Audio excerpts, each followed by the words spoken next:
Hello दोस्तों, नमस्कार। मैं ऑप्टोमेट्रिस्ट हिमांशु अपने यूट्यूब चैनल आई सॉल्यूशन हिमांशु में आप सबका स्वागत करता हूं। तो दोस्तों, हमने पिछले अपने 2 वीडियो में ड्राई आई को पढ़ा था। वो जो कि उसमें हमने हिंदी प्लस इंग्लिश मतलब कि वह हिंदी वाले बच्चों के लिए थोड़ा डिफ़िकल्ट हो सकता है, लेकिन जो बच्चे हिंदी में पढ़ना चाहते हैं उनके लिए यह वीडियो बहुत ही इम्पोर्टेंट होने वाली है। लेकिन जो बच्चे अगर इंग्लिश में पढ़ना चाहते हैं और हिंदी में भी समझना चाहते हैं, उसमें भी हिंदी प्लस इंग्लिश में ही हमने उस वीडियो को बनाया है, लेकिन यह वीडियो आपको केवल हिंदी में मिलेगी और वो वीडियो आपको हिंदी प्लस इंग्लिश दोनों लैंग्वेज में मिलेगी। तो आपको जो वीडियो देखना हो, जो वीडियो आपको बेटर लगे, जिसमें आप एग्ज़ाम देना चाहते हैं, तो आप वो वीडियो देख सकते हैं, ठीक है? तो यह वीडियो केवल हिंदी वाले बच्चों के लिए है। तो आइए हम अपना शुरू करते हैं टॉपिक ड्राई आई को, कि हमारी ड्राई आई क्या होता है, ठीक है? तो ये हमारा ड्राई आई की कंडीशन स्थिति क्या होती है? ड्राई आई, जिसे केरेटो कंजक्टिवाइटिस सिका के नाम से भी जाना जाता है, यह एक कॉमन आई डिजीज है। ड्राई आई को केरेटो कंजक्टिवाइटिस सिका के नाम से भी जानते हैं हम लोग, जिसे हम जो कि यह क्या होता है, एक कॉमन डिजीज होता है, कॉमन आई डिजीज होता है, जिसमें आई के सरफेस पर सफिशिएंट लुब्रिकेंट और मॉइस्चर की कमी से होता है। जैसे कि हमारी जो आई होती है, ये हमारी आई है, इस पे सफिशिएंट मतलब पर्याप्त, जितना पर्याप्त होता है लुब्रिकेंट की और मॉइस्चर की, उसकी जब डिफिशियंसी हो जाती है, जब कमी हो जाती है, तब हमारे आँखों में ड्राइनेस जैसी समस्या देखने को मिलती है। यहाँ आप देख सकते हैं कि ये हमारे ड्राई आई का एक इमेज लगा हुआ है, जिसमें आई को 2 कैटेगरी में डिवाइड किया गया है। 2 कैटेगरी में डिवाइड है, जिसमें इधर की कैटेगरी है जो कि क्या है, इफेक्टिबल है, और ये जो है हेल्दी है, ठीक है? तो ये हेल्दी आई है, ये आपकी हेल्दी आई है, जो कि पूरी क्लियर और वाइट है, और इधर की आई आप देख सकते हैं थोड़ी रेड है, और ऐसा दिखने में ही लग जा रहा है कि नहीं, ये इस आई में कोई ना कोई डिजीज हुआ है, ठीक है? तो ये आपकी ड्राई आई की कंडीशन ऐसी दिखती है, ठीक है? क्लासिफिकेशन ऑफ ड्राई आई को कितने कैटेगरी में क्लासिफाई किया गया है? तो dry eyes classified into 2 category. जो हमारी ड्राई आई है, इसे 2 कैटेगरी में क्लासिफाइड किया गया है, aqueous deficiency dry eye, evaporative dry eye. जो हमारी ड्राई आई है, इसे 2 कैटेगरी में क्लासिफाइड किया गया है, एक्वस डिफिशियंसी ड्राई आई और इवेपोरेटिव ड्राई आई, ठीक है? अब देख लेते हैं डिफरेंस इन दोनों का। Difference between aqueous deficiency dry eye and evaporative dry eye. Aqueous deficiency dry eye क्या होता है? डिफिशियंट ड्राई आई क्या होता है? इनसफिशियंट आंसू मतलब उत्पादन, जैसे कि पर्याप्त आंसू का उत्पादन अक्सर लिक्राइमल ग्लैंड के साथ समस्याओं के कारण होता है। जैसे कि इनसफिशियंट आंसू उत्पादन मतलब कि हमारे आंखों में जितना पर्याप्त आंसू का उत्पादन होना चाहिए, उतने आंसू का या टीयर का उत्पादन नहीं होता है, जिसके कारण हमारी आंखों में ड्राइनेस जैसी समस्याएं देखने को मिलती है।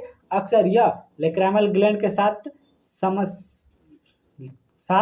समस्याओं के कारण होता है। जैसे कि जब हमारे लेक्राइमल ग्लैंड में कोई डिफेक्ट आ जाता है, कोई गड़बड़ी आ जाती है, तो जिसके कारण हमारी आंखों में एक्वस डिफिशिएंट ड्राई आई जैसी समस्याएं होती हैं, ठीक है? उसके बाद है हमारा टीयर प्रोडक्शन में कमी, जिसके परिणाम स्वरूप टीयर की वैल्यू रिड्यूस हो जाती है। जैसे कि हमारे टीयर प्रोडक्शन में कमी हो जाती है, जब हमारे आँखों की पर्याप्त मात्रा में मॉइस्चर और लुब्रिकेटिंग की ज़रूरत होती है, जितना उतना अगर नहीं मिलता है, तो हमारी आँखों में ड्राइनेस जैसी समस्याएँ देखने को मिलती है। लेकिन यह ड्राइनेस कौन सी कैटेगरी का ड्राइनेस होता है? तो इसे एक्वस डिफिशियंसी ड्राई आई कहते हैं, जिसमें टीयर की प्रोडक्शन कम हो जाता है, जिसके परिणाम स्वरूप टीयर की वैल्यू रिड्यूस हो जाती है, ठीक है? इवेपोरेटिव ड्राई आई क्या होता है? टीयर का प्रोडक्शन सामान्य है, बट मीबोमियस ग्रंथि में इशू के कारण टीयर्स बहुत जल्दी इवेपोरेट हो जाता है। जैसे कि इसमें टीयर का जो प्रोडक्शन है, वो तो कंटिन्यूसली होता है, मतलब जितना पर्याप्त होना चाहिए उतना तो होता है। टीयर का प्रोडक्शन में कोई दिक्कत नहीं, प्रोडक्शन सामान्य होता है, ठीक है, रेगुलर होता है। बट मीबोमियस ग्लैंड होती है हमारे आँखों में, एक मीबोमियस ग्लैंड होती है, इसमें कोई इशू आता है, इसके कोई गड़बड़ी आ जाती है, जिसके कारण टीयर बहुत जल्दी क्या होता है, इवेपोरेट हो जाता है, वाष्पित हो जाता है, जिसके कारण हमारे आँखों में इवेपोरेटिव ड्राई आई जैसी समस्या देखने को मिलती है, इवेपोरेटिव ड्राई आई जैसी समस्या देखने को मिलती है, ठीक है? उसके बाद है नॉर्मल या इंक्रीज हुआ टीयर प्रोडक्शन। या तो हमारे आँखों में नॉर्मल टीयर का प्रोडक्शन हो, या फिर टीयर का प्रोडक्शन क्या हो जाता है, इंक्रीज रहता है। हालांकि टीयर में प्रॉपर कंपोजिशन का अभाव होता है। जैसे कि हमारे जो टीयर होता है, इसमें कुछ कंपोजिशन होता है, जिसमें साल्ट होता है और भी बहुत सारे ऐसे कंपोजिशन होता है जिससे हमारे टीयर बनती है। तो जब हमारे टीयर में कंपोजिशन का क्या हो जाता है, कोई डिफरेंस आ जाता है, जब अभाव हो जाता है, कंपोजिशन में कोई अभाव हो जाता है, तब हमारे आँखों में इवेपोरेटिव ड्राई आई जैसी समस्या देखने को मिलती है। कॉज क्या है, कारण क्या है, ड्राई आई के डेवलपमेंट में कई कारण कंट्रीब्यूट कर सकते हैं, जैसे कि जैसे जैसे लोग की एज बढ़ती है अक्सर टीयर का प्रोडक्शन कम हो जाता है। जैसे जैसे किसी की एज क्या जो इंक्रीज होती है, एज बढ़ती है या ओल्डर एज में जाता है, तब उसके टीयर का प्रोडक्शन कम हो जाता है, जिससे ड्राई जैसी समस्या देखने को मिलने लगती है। Wind smoke, dry air pollution के संपर्क में आने से ड्राई आई के सिम्टम्स इंक्रीज हो सकते हैं। जब आप वाइंड में जाएंगे, तेज हवा में जाएंगे, स्मोक धुएं के संपर्क में जाएंगे, ड्राई एयर पॉल्यूशन के संपर्क में आने से ड्राई आई के सिम्टम्स इंक्रीज हो जाते हैं। ठीक है, या फिर नेक्स्ट लाइन क्या हमारी, डायबिटीज, रेमेटोइड अर्थराइटिस या थायराइड डिसऑर्डर जैसी स्थितियां ड्राई आई के रिस्क को बढ़ा सकती हैं। जब आपको डायबिटीज होता है या रेमेटोइड अर्थराइटिस हो, थायराइड के डिसऑर्डर्स हो, ऐसे स्थितियों में आपको क्या होते हैं, ड्राई आई जैसी समस्याएं भी बढ़ा सकती हैं। ठीक है, और क्या कॉज हो सकते हैं हमारे, सर्टेन मेडिकेशन जैसे कि एंटीहिस्टामिन, डिकॉन्जेस्टेंट, ठीक है, और एंटी डिप्रेसेंट ड्राई आई को इंक्रीज कर सकते हैं। ये मेडिसिन हैं जो कि हमारे ड्राई आई को इंक्रीज करने में क्या करते हैं, कॉज करते हैं, कारण बनते हैं। ठीक है, या फिर और ड्राई आई किन के कारण इंक्रीज हो सकता है, जैसे कि स्क्रीनिंग, कंप्यूटर या स्मार्टफोन को लंबे समय तक देखने से पलक झपकने की फ्रीक्वेंसी कम हो जाती है। जब हम बहुत ही ज़्यादा टाइम तक, बहुत ही अधिक टाइम तक स्क्रीनिंग करते हैं, तो हमारे जो आई के जो आईलिड होती हैं, पलकें होती हैं, उनकी जो ब्लिंकिंग रेट होती है वो कम हो जाती है। ब्लिंकिंग रेट या झपकने की जो फ्रीक्वेंसी होती है वो क्या होती है, कम हो जाती है, जिससे आई के सरफेस पर टीयर का डिस्ट्रीब्यूशन नहीं हो पाता है, जो आई के सरफेस पर टीयर डिस्ट्रीब्यूट करने में हेल्प करती है। जो हमारी क्या होता है, आईलिड होती है जो ब्लिंकिंग करती है, उसका ब्लिंकिंग रेट जब कम हो जाता है तो हमारे आई पे जो टीयर का चारों तरफ डिस्ट्रीब्यूशन होना रहता है, फैलाव होना रहता है, वो सही से नहीं हो पाता है, जिसके कारण हमारे यहाँ के सरफेस पर ड्राइनेज जैसी समस्या होने लगती है। Sign and symptoms of dry eye, संकेत और लक्षण, जो हमारे ड्राई आई उसके संकेत और लक्षण क्या होंगे। ड्राई आई वेरियस लक्षण और डिस्कम्फर्ट पैदा कर सकते हैं। ड्राई आई जो है हमारे आँखों में बहुत सारे लक्षण और डिस्कम्फर्ट पैदा कर सकते हैं, जैसे कि ड्राई आई के कारण आइज में खुजली, जलन, चुभन जैसी सेंसेशन हो सकते हैं। ठीक है, ड्राइनेस के कारण आंखों में खुजली, जलन, चुभन जैसी सेंसेशन जैसी समस्याएं हो सकती हैं। दी आई, सॉरी ये लाइन कुछ गलत हो गई है, इसको नहीं पढ़ना आपको। ठीक है, ड्राई आईज कभी कभी जलन के प्रति रिस्पॉन्सिबल के रूप में एक्सेसिव टीयरिंग उत्पन्न कर सकती है। जब हमारे आंखों में क्या होती है, बर्निंग होता है, जलन होता है, तब क्या करती है हमारी आई, उसको कूल करने के लिए एक्सेसिव टीयरिंग मतलब आंसू का अधिक उत्पादन करने लगती है, जिससे हमारी आई को रिलीफ मिले और हमारी आँख क्या हो, थोड़ी कोल्ड हो और हमें अच्छा फील हो। ठीक है, उसके बाद है क्या, ड्राई आई को लाइट के प्रति अधिक सेंसिटिव बना सकती है। जैसे कि जब ड्राई आई होता है, जब हमारी आँखों में ड्राइनेस होता है, सूखापन होता है, तब हमारी आँखों क्या करती हैं, लाइट के प्रति अधिक सेंसिटिव बन सकती हैं, अधिक क्या हो जाती हैं, सेंसिटिव बन जाती हैं। ठीक है, हमें लाइट क्या होती है, अधिक चमकने लगती है। फॉरेन बॉडी का सेंसेशन और टायर्ड हुई आई, जैसे कि फॉरेन बॉडी, जैसे कि कोई बाहर का ऑब्जेक्ट, धूल, धुआं के कण, ठीक है, मिट्टी का कण या कोई पॉलन हमारे आँखों में चला जाता है, तब हमें ऐसा इरिटेशन होने लगता है। मतलब ऐसे लोग नॉर्मल भाषा में कहते हैं कि ऐसे चुभन जैसी समस्या होने लगती है, तो उसे हम कहते हैं फॉरेन बॉडी का सेंसेशन होने लगता है। और टायर्ड आई मतलब हमारी आँखें थकी थकी जैसी न लगती है। ये क्या है, हमारे ड्राई आई के साइन और सिम्टम है। इन्वेस्टिगेशन क्या हो सकता है हमारा, इन्वेस्टिगेशन सब ड्राई आई मतलब ड्राई आई, ड्राई का इन्वेस्टिगेशन क्या करते हैं, टीयर प्रोडक्शन को मापने के लिए इस क्या करते हैं, सीमर्स टेस्ट करते हैं। ठीक है, सीमर्स टेस्ट करते हैं ड्राई आई को मापने के लिए कि हमारे आंखों में टीयर का प्रोडक्शन पर्याप्त मात्रा में हो रहा है, नहीं हो रहा है, जितनी ज़रूरत है उतनी टीयर का प्रोडक्शन हो रहा है कि नहीं हो रहा है, उसके मापने के लिए इंस्ट्रूमेंट टेस्ट करते हैं। ठीक है, टीयर ऑस्मोलिटी टेस्ट आपके टीयर में साल्ट की कंसंट्रेशन को मेजर के लिए किया जाता है।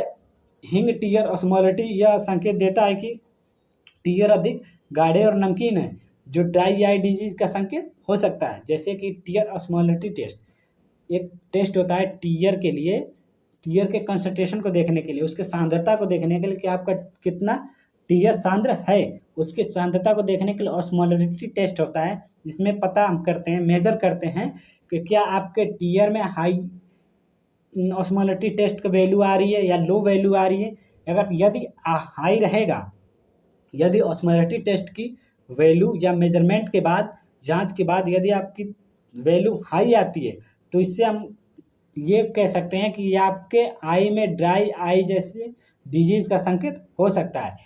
आई केयर स्पेशलिस्ट पलकों पर स्थित म्यूकोमस ग्लैंड की एग्जामिनेशन कर सकते हैं। जब आपकी आंखों में ऐसे लगता है कि नहीं आपको ड्राइनेस जैसी समस्याएं हैं, तो आपके जो पलकों के म्यूकोमस ग्लैंड प्रेजेंट होती हैं उसका एग्जामिन कर सकते हैं, और इन ग्लैंड्स की डाइफेक्शंस इवोपरेटिव ड्राई आई का कारण बन सकता है। मतलब कि जब ऐसी करेंगे और आपको जब कोई आई केयर स्पेशलिस्ट आपके म्यूकोमस ग्लैंड का एग्जामिन करेंगे, ठीक है, और करने के बाद यदि इन ग्लैंड्स के डाइफेक्शन करेंगे, डिसफेक्शंस करेंगे, और यदि लग गया उन्हें नहीं कि 100% आपको ड्राइनेस ही है म्यूकोमस ग्लैंड के एग्जामिन करने के बाद अगर पता चलेगा कि नहीं आपको ड्राइनेस है, तो यह कौन सा ड्राइनेस होगा, यह आपका इवेपोरेटिव ड्राई आई जैसी कंडीशन होगी, ठीक है। उसके बाद है some common types of dry eye. इसके कुछ कॉमन टाइप्स है ड्राई आई के, आप देख सकते हैं यहाँ पर क्या क्या है। रेड आई और लिड्स, जो आपकी आई है वो रेड हो सकती है यार आपके, या आपकी लिड्स रेड हो सकते हैं। वाटरी आई, जो आपकी आँखों से क्या होते हैं, बहुत ही अधिक आंसू का उत्पादन होगा। ब्लर और फ्लूक्चुएटिंग विजन, आपका जो ब्लर विजन है वो ब्लड हो जाएगा, या आपको कोई अक्षर जैसे धुंधली सी दिखाई देने लगेगी, ठीक है। सैंडी और ग्रेटी सेंसेशन, आपको ऐसा लगेगा चुभन, या आपकी आंखों में जो ब्लड वेसल्स है ऐसे लगेगा कि उभरी उभरी सी दिखने लगती है, ठीक है। स्टीनिंग और बर्निंग, ठीक है, स्टीनिंग या बर्निंग, जलन जोलन जैसी समस्या होने लगती है। लाइट और ग्लेयर सेंसिटिविटी, आपको लाइट सेंसिटिविटी जैसी समस्या होने लगती है, और टायर्ड आई, थकी थकी आंखें दिखाई देने लगती है, ठीक है। इसका ट्रीटमेंट क्या है हमारा, treatment the treatment option for dry eye में फॉलो, इसका ट्रीटमेंट ऑप्शन दिया गया है, बिना ये लाइन पढ़ते हैं, बिना डॉक्टर के पर्चे के मिलने वाली आर्टिफिशियल टीयर ड्रॉप या ऑइंटमेंट आँखों में मॉइस्चर लाकर टेम्परेरी रिलीफ प्रदान कर सकती है। जैसे कि एक आता है आई ड्रॉप, ठीक है, जिसे हम आर्टिफिशियल टीयर आई ड्रॉप या ऑइंटमेंट के रूप में आता है, जिससे यदि आप किसी मेडिकल हॉल पे या किसी फार्मासिस्ट से जाकर लेंगे, तो वो आपको टेम्परेरली कुछ देर के लिए टेम्परेरी रिलीफ दिला सकती है, जिससे आपके आँखों में जो मॉइस्चर की कमी हो जाती है, लुब्रिकेंट की कमी हो जाती है, उसको पूर्ण करके आपको टेम्परेरी रिलीफ दिला सकती है वो आर्टिफिशियल आई ड्रॉप या आर्टिफिशियल टीयर ड्रॉप्स, ठीक है। या फिर मछली के तेल में पाए जाने वाला ओमेगा 3 फैटी एसिड आंसू की क्वालिटी को सुधारने और ड्राई आई के लक्षणों को कम करने में हेल्प कर सकते हैं। यदि आप किसी आई केयर स्पेशलिस्ट या ऑप्थेल्मोलॉजिस्ट के पास जाएंगे, तो वह आपको एडवाइस करते हैं, जब आपके आँखों में ड्राइनेज जैसी समस्या होती है, तो आपको कुछ दवाइयाँ, कुछ ड्रॉप्स या ट्रीटमेंट्स के तौर पर ओमेगा 3 फैटी एसिड एक टैबलेट होता है, उससे आपको एडवाइस करेंगे, जिससे आपके ड्राई आई के क्वालिटी में सुधार लाने में हेल्प करता है, ठीक है। आप देख सकते हैं कि ये नीचे इमेज लगा हुआ है ड्राई आई सिम्टम, ठीक है। ड्राई आई का सिम्टम क्या होगा, ये हमारी ड्राई आई है और ये हमारे बिफोर ट्रीटमेंट है, ठीक है। जैसे जिसमें स्वेलिंग, आईलिड हमारी स्वेल हो चुकी है, बर्निंग सेंसेशन हो रहा है, रेडनेस है, वाटरी आई है, ठीक है। और ट्रीटमेंट के बाद हमारी आई कैसी दिख रही है, रिड्यूस इन्फ्लामेशन हो गया, लास्टिंग एंड रिलीफ हो गया, क्लियर आई हो गई, हेल्दी टीयर फिल्म, जो हमारी टीयर फिल्म में सब कुछ क्लियर हो चुका है, ठीक है। तो अपन और भी मैं आपके लिए ऐसी हिंदी प्लस इंग्लिश और हिंदी में केवल किसी टॉपिक पे वीडियो चाहिए, तो आप हमारे कमेंट बॉक्स में कमेंट कीजिए कि सर इस टॉपिक पे हमें हिंदी में वीडियो बना दीजिए, इंग्लिश में वीडियो बना दीजिए। मैं हर एक टॉपिक पे आपके लिए वीडियो लेकर आऊँगा, या एनाटॉमी फिजियोलॉजी हो या फिर ऑकुलर से कोई भी रिलेटेड वीडियो, हर एक टॉपिक में आपके लिए वीडियो बनाऊँगा। तो ऐसी और नॉलेजेबल वीडियो जानने के लिए हमारे चैनल को लाइक शेयर सब्सक्राइब करें, और इस वीडियो को अधिक से अधिक लोगों को शेयर करें। आप सबको धन्यवाद।